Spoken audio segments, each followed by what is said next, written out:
지금부터 ITQ 한글 자격시험 문제 1번 설명 시작하겠습니다. 자, 1번 문제는 스타일 문제인데요. 자, 문제를 풀기 전에 먼저 작성 조건, 시험 문제 확인을 먼저 한번 해볼게요. 자, 교재 34쪽 위쪽에 유형 1 스타일을 적용시킬 내용 입력하기 그 부분 살펴보겠습니다. 자, 1번 스타일 문제는 조건이 딱 3개밖에 없어요. 문제가 굉장히 간단하거든요. 그래서 1번에 조건 1번에 보면 스타일 이름을 주라는 게 있고요. 2번에서는 문단 모양에서 설정해야 되는 게 있고요. 3번은 글자 모양에서 설정해야 될 조건이 지금 나와 있습니다. 그리고 그 아래쪽에는 출력 형태라고 해서 ITQ 한글 시험은 정답이 나와 있는 거나 마찬가지예요. 이렇게 내가 저 조건을 수행을 했을 때 결과가 아래 출력 형태처럼 얘하고 똑같이 나오게 되면 내가 문제를 잘 풀었다는 얘기가 되는 거죠. 그래서 출력 형태하고 완성이 다 된 다음에 출력 형태하고 맞춰 보면 됩니다. 자, 그러면 문제 확인을 했으면 작성 시작해 보겠습니다. 자, 작성을 할 때는 이 문제 번호 옆에다가 쓰면 안 되고요. 이 아래쪽에다가 커서를 옮기고 여기에서부터 입력을 시작해야 됩니다. 자, 영문을 입력할 때 줄 끝에서 엔터를 치면 절대로 안 돼요. 자, 영어가 입력이 다 끝나면 그때 엔터를 치고 그 다음에 한글 입력을 시작해야 됩니다. 자, 빠르게 입력한 내용 보여드릴게요. 자, 다시 한번 확인해 보겠습니다. 자, 조판보 했을 때 나오는 형태를 한번 보세요. 자, 이 영어 줄 끝에 엔터 기호가 있나요? 없나요? 없죠. 자, 영어를 입력할 때 쭉 입력해서 자동으로 아랫줄로 내려가도록 쭉 입력을 하고 영어 입력이 끝나면 엔터 키를 한번 눌러주세요. 엔터를 쳐주고 그 다음에 한글 입력을 하게 되는데 한글 입력도 여기 줄 끝에서 글자가 끝났다고 엔터를 치면 안 됩니다. 안 되고 한글이 다 완성이 되면 그때 엔터를 쳐서 입력을 맞춰주면 됩니다. 자, 이렇게 한 다음에 맨 처음에 1번 조건이 스타일을 주는 거예요. 스타일 이름 지정하는 거였습니다. 자, 그러면 입력한 글자 내용을 전체를 이렇게 블럭 설정해 주세요.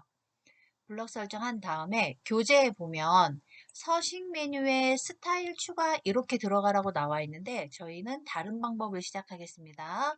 이 방법이 조금 더 간단하고 속도가 조금 빠른 것 같아요.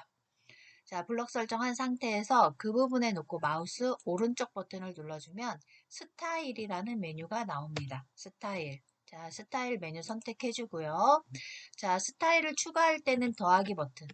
스타일을 만들었는데 뭔가 틀린 것 같아요. 고치고 싶어요. 그럴 때는 그 옆에 있는 연필 모양의 스타일 편집하기 메뉴로 들어가면 됩니다. 지금은 처음 스타일을 입력을 해줘야 되니까 앞에 있는 더하기 버튼, 스타일 추가하기 버튼을 눌러주면 되겠죠. 그 다음에 여기에 스타일 이름을 입력하는데 스타일 이름이 영어로 되어 있다고 해서 이쪽 영문 이름에 입력하지 말고 그냥 맨 앞쪽에 있는 스타일 이름에 있는 새 스타일을 지우고 이곳에 스타일 영문으로 된 이름을 입력을 해주면 됩니다. UNIFI 아이고 TI구나. TICATION 이렇게 해서 스타일 이름을 입력을 해주세요. 자, 스타일 이름이 입력이 끝났으면 그 바로 아래쪽에 문단 모양이라고 있죠. 왜냐하면 조건 2번이 문단 모양 조건이니까요. 그래서 여기 문단 모양을 눌러주세요. 자, 그 다음에 교재에 있는 조건을 한번 보세요. 문단 모양에서 뭐를 하라고 그랬냐면 왼쪽 여백 15포인트 해주라고 그랬어요. 그러면 여백에서 왼쪽을 줄 때도 있고 오른쪽을 줄 때도 있는데 대부분 왼쪽을 주게 되어 있어요. 그래서 왼쪽에 15라는 숫자를 입력을 해주세요.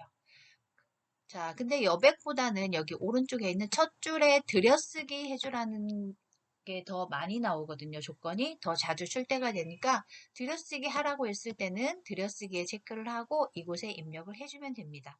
지금은 들여쓰기가 없으니까 선택이 되면 안 되겠죠. 자, 여백을 준 다음에 두 번째 조건을 보니까 그 옆에 조건을 보니까 문단 아래 간격에 10포인트 또 주라고 되어 있네요. 그럼 바로 아래쪽에 간격 주라고 되어 있고 문단 위냐 아래냐 조건을 보고 살핀 다음에 우리 이번에는 아래 간격을 10포인트 하라고 그랬어요. 그래서 이곳에 10이라고 입력을 해주면 됩니다. 자, 이렇게 해서 문단 모양 조건이 끝났으면 설정이라는 메뉴를 눌러주세요. 설정. 그 다음에 조건 3번이 뭐냐면 글자 모양이죠. 글자 모양. 자, 그러면 여기 두 번째 있는 글자 모양 메뉴를 선택합니다.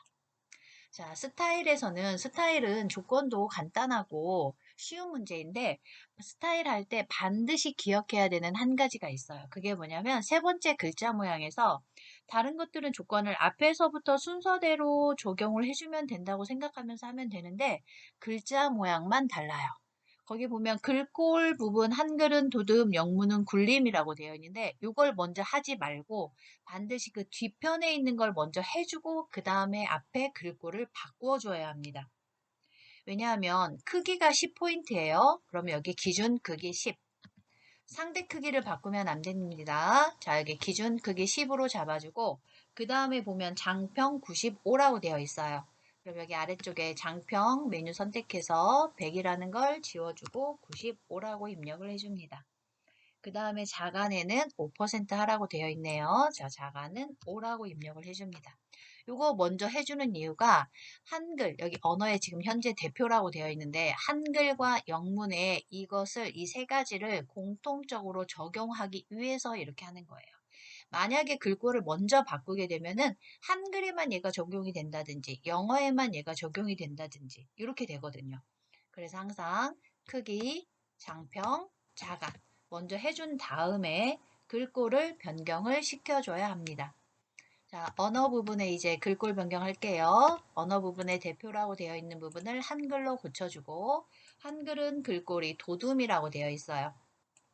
도둠 선택해주고 이때 타이핑을 해서 글꼴을 잡아줘도 상관없어요.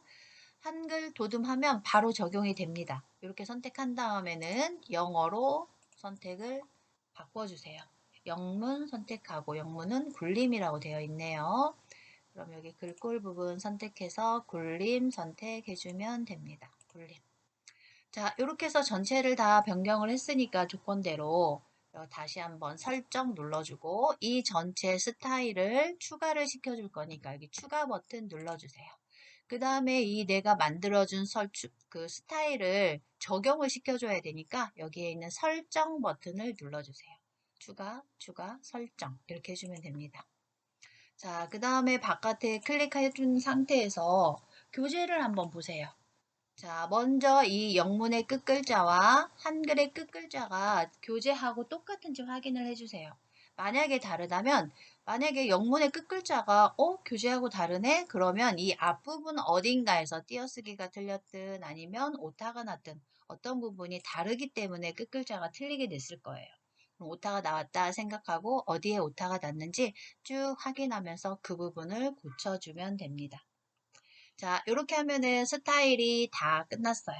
간단하죠? 세 가지 조건 지정하고 그 다음에 마지막에 글자 모양 할 때 반드시 크기, 장평, 자간 먼저 한 다음에 글꼴 설정해줘라.